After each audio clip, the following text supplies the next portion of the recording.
Letícia, corre aqui. Olha o que eu recebi no grupo do Zap. Não vai ter fake news nas eleições de 2022. Criaram um jeito de acabar com todas as mentiras nas redes sociais e nos aplicativos de mensagem. Desculpa, Conrado, mas isso não faz sentido, não. Você checou direitinho? A fonte é confiável? Tem alguém sério falando disso?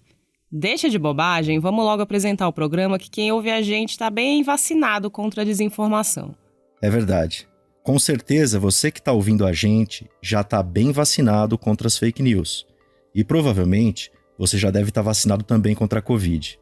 Mas isso não quer dizer que a desinformação deixou de ser um problema. É, na verdade, um problema grande, sobre o qual a Justiça Eleitoral brasileira se debruça e tenta minimizar. Tem várias iniciativas em curso para as eleições de 2022. Elas são extremamente necessárias, mas são insuficientes. Eu sou o Conrado Corsaletti e este aqui é o Durma Com Essa, o podcast de notícias do Nexo.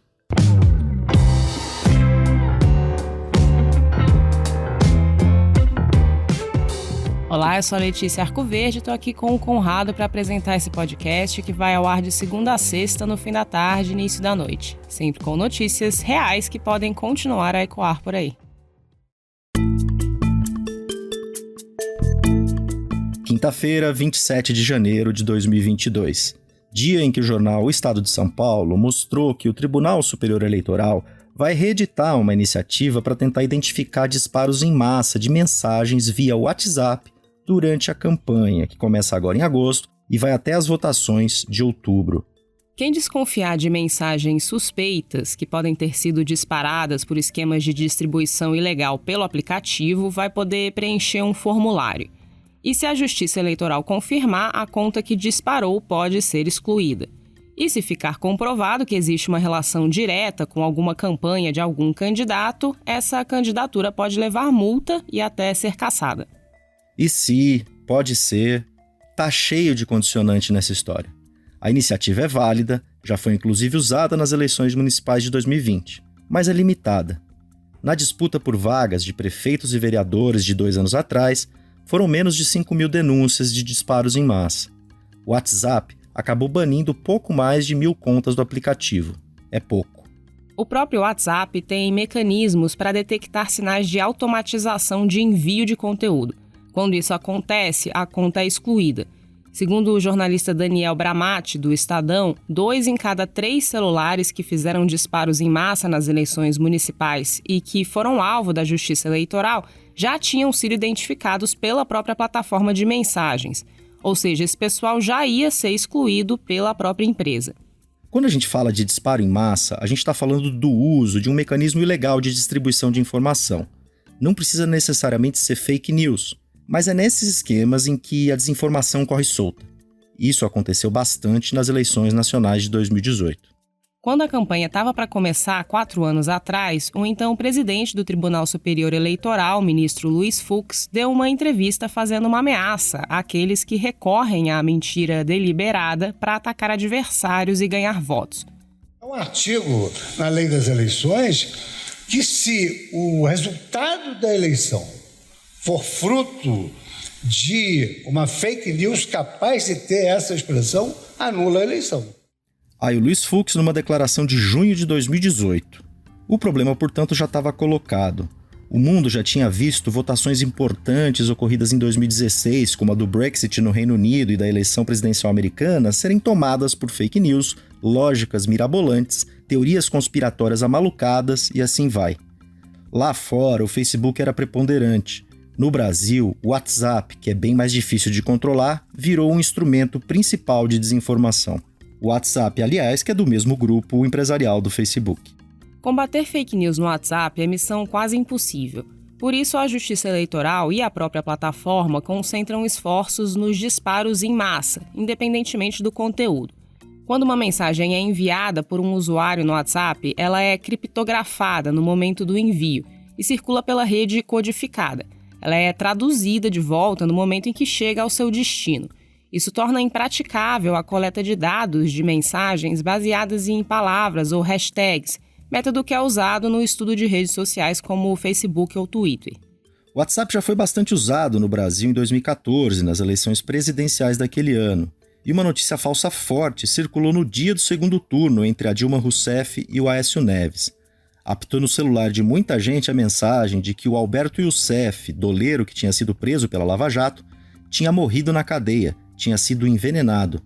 Foi um rebuliço, que podia mexer com o humor do eleitor naquele momento, principalmente pelo fato de o Alberto Youssef ter dito para as autoridades que a cúpula do PT e do governo Dilma sabiam dos esquemas de corrupção da Petrobras. O então ministro da Justiça, José Eduardo Cardoso, precisou ir a público para desmentir essa história. Em 2018, os disparos em massa de WhatsApp e a desinformação se multiplicaram, com delírios de ameaça comunista e mamadeira de piroca. A campanha vitoriosa de Jair Bolsonaro e do seu vice, Hamilton Mourão, virou alvo de ações no Tribunal Superior Eleitoral por causa disso. Havia suspeitas de financiamento ilegal por empresários desses disparos em massa. O TSE julgou o caso em 2021 e absolveu a chapa vencedora, livrou o presidente e o seu vice da cassação. A questão aí é que é muito difícil provar a materialidade desse tipo de esquema. Mais difícil ainda é associar diretamente os disparos em massa ao comando de uma campanha, mesmo com os ministros do TSE dizendo que existia e existe uma atuação coordenada de gabinetes do ódio, não teve nenhuma punição. Nem a eleição foi anulada como prometeu Luiz Fux lá atrás. Até porque também é muito difícil associar o resultado de uma eleição à ação da desinformação.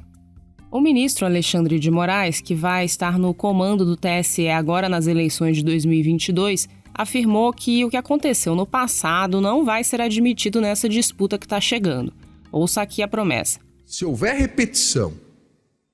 houver repetição do que foi feito em 2018, o registro será cassado. E as pessoas que se fizerem irão para a cadeia por atentar contra as eleições e contra a democracia no Brasil. O cerco da Justiça Eleitoral se une a iniciativas das próprias plataformas. Nos casos em que o conteúdo é mais aberto, como Facebook e Twitter, tem várias iniciativas contra a desinformação, com a exclusão de mensagens, com a derrubada de perfis e tentativas de desmontar esquemas inautênticos de atuação nas redes. E tem também as iniciativas do WhatsApp, como a limitação do tamanho de grupos e esses mecanismos para evitar disparos em massas, como a gente disse. E tem ainda investigações em curso sobre o tema. O Supremo tem um inquérito criminal das fake news desde o início de 2019, que atua contra redes de ódio mesmo fora das eleições. O Ministério Público Federal abriu no fim de 2021 um inquérito civil público para que empresas como WhatsApp, Facebook, Twitter, TikTok e YouTube esclareçam as medidas que tomam contra práticas organizadas de desinformação.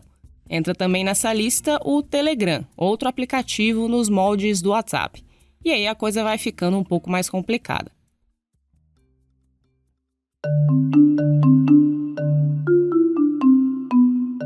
Se em 2018 o WhatsApp foi visto como o grande polo de divulgação de desinformação eleitoral, em 2022 o protagonista da vez é o Telegram, aplicativo russo concorrente que tem como um de seus principais valores uma baixíssima interferência sobre o conteúdo de seus usuários. Agora, em janeiro, o TSE anunciou que estuda bloquear o uso do aplicativo no país.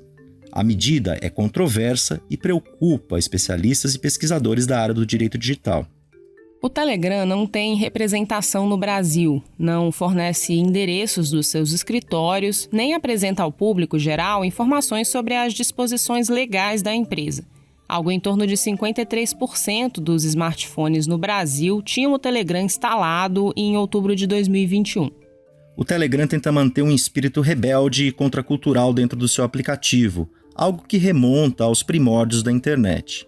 Por um lado, isso gera segurança em boa parte dos usuários, que sabem que os seus dados não vão ser coletados e vendidos para outras empresas. Por outro, cria uma espécie de terra sem lei, na qual grupos extremistas ou criminosos podem se reunir livremente. Em 2015, houve nos Estados Unidos uma preocupação crescente pelo uso do Telegram por extremistas ligados ao Estado Islâmico. Apesar de contar com termos de uso que proíbem mensagens que incitem à violência ou que sejam criminosas, o Telegram agiu em raras ocasiões. Uma delas foi em janeiro de 2021, na esteira da invasão ao Congresso americano, em que dezenas de neonazistas tiveram as suas contas excluídas do aplicativo. A única frente de combate em que o Telegram é mais incisivo é na distribuição de pornografia infantil. A plataforma conta com um botão de denúncia específico para esse tipo de conteúdo e oferece atualizações diárias de expulsões de usuários que distribuem essas mensagens. O TSE já tentou contato com os donos do aplicativo para falar sobre fake news, mas não teve resposta. Agora, em fevereiro, o tribunal vai analisar o que fazer com a plataforma nas eleições. Nesse contexto que surgiu a possibilidade de bloquear o Telegram no Brasil. Seria uma medida com um forte impacto sobre o Bolsonaro, que vai tentar a reeleição. Acuados por medidas restritivas de outras plataformas, o presidente e os seus filhos políticos incentivaram uma migração dos seus apoiadores para o Telegram. O Bolsonaro tem 1 milhão de inscritos em seu canal na plataforma. Esse é o tipo de serviço que tem no Telegram, criação de canais com milhares de pessoas, e não tem no WhatsApp. Um eventual bloqueio do Telegram no Brasil desperta uma série de questões. Primeiro é preciso saber se juridicamente isso é possível, porque o problema é muito novo. E há sempre a questão, vale a pena punir usuários legítimos da plataforma para conter a desinformação? Nessa quinta-feira, ao falar com apoiadores em Brasília, o Bolsonaro disse isso aqui. Nossa, é muito Telegram, criativo. Bolsonaro. Está vendo aqui, a covardia que estão querendo fazer com o Brasil, né? Covardia, né? Não. Cortar nossa comunicação.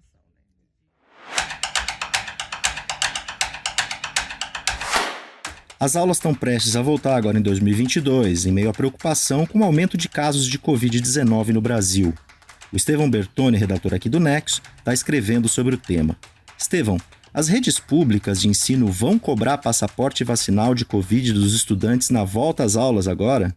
Nos levantamentos que vêm sendo feitos pela imprensa junto aos estados, a maioria deles não deve exigir o comprovante de vacinação de crianças. Uma parcela ainda não decidiu sobre o tema e alguns poucos, como a Paraíba, vão cobrar o passaporte dos estudantes, mas isso não significa que os alunos não vacinados serão impedidos de participar das atividades escolares, porque a educação é considerada um direito fundamental no Brasil. No caso da Paraíba, quem não se vacinou deverá acompanhar as aulas de maneira remota para não colocar os demais em risco. Desde 1990, com o Estatuto da Criança e do Adolescente, a vacinação de crianças já é obrigatória no Brasil nos casos recomendados pelas autoridades sanitárias. Em 2020, o Supremo Tribunal Federal discutiu o tema e reconheceu que os pais não podem invocar convicções filosóficas para colocar a saúde dos filhos em risco. A carteira de vacinação é exigida na hora da matrícula e quem se recusa a vacinar o filho tem um prazo para regularizar a situação. Se isso não acontecer, o Conselho Tutelar é acionado e os pais podem ser multados. É importante lembrar que a vacinação, apesar de obrigatória, não é forçada e o STF reconhece a possibilidade de restrições para quem não se vacina, como proibir a presença em determinados locais, sendo o passaporte vacinal, portanto, uma medida legítima e recomendada nos casos das escolas pelo próprio Conselho Nacional de Procuradores Gerais. Em relação à vacina contra a Covid-19, ela não foi ainda incluída na lista de obrigatórias, como a BCG, que previne a tuberculose, então a questão pode ser decidida pelos governos locais. E, Estevão, a adoção de um passaporte da vacina nas escolas seria importante nesse momento da pandemia? E mais, daria para viabilizar isso? A grande questão é que a vacinação de crianças de 5 a 11 anos acabou de começar e nenhuma delas completou o ciclo vacinal de 2 doses ainda. Para jovens acima dos 12 anos que estão sendo vacinados desde setembro de 2021, o tema ainda está em aberto nos estados. A Federação Nacional das Escolas Particulares é contra a exigência e disse que o assunto tem que ser decidido pelos governos. As sociedades médicas têm defendido que a escola deve ser um local de conscientização sobre a necessidade da vacinação e que isso deve acontecer por meio do esclarecimento e do convencimento, e não com punições. A mesma discussão vem sendo feita em outros países e alguns especialistas dizem que o passaporte é válido, mas não deveria ser usado neste momento contra a Covid-19, mas numa fase posterior, como já ocorre com outras vacinas. Futuramente, ela deveria entrar na lista das vacinas obrigatórias. Os dados vêm demonstrando que exigir comprovação de vacinação, pelo menos no caso dos adultos, é eficaz e faz com que a cobertura vacinal aumente, o que é importante para conter a pandemia. O texto do Estevão você pode ler em nexojornal.com.br.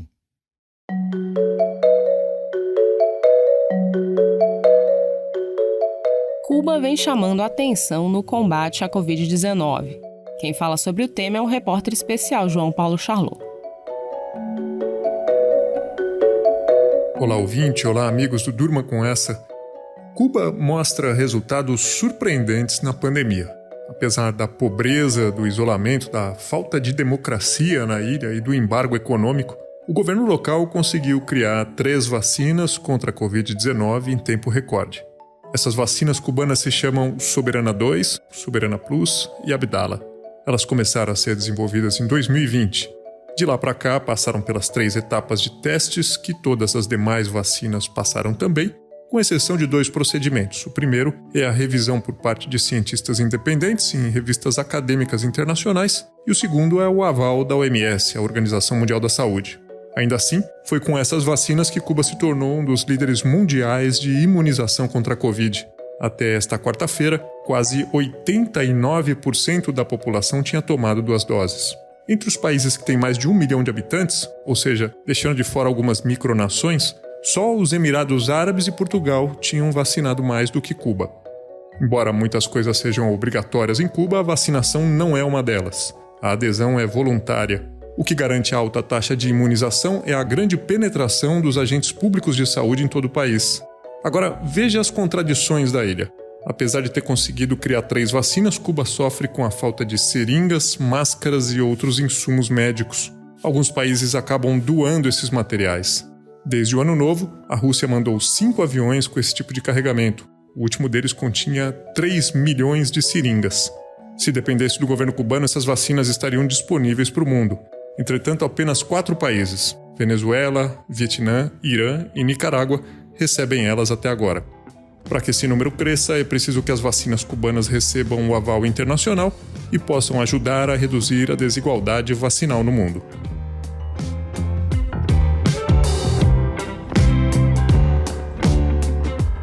Das medidas oficiais contra as fake news nas eleições de 2022, passando pela volta às aulas diante do recrudescimento da pandemia e fechando com a vacinação em Cuba, durma com essa.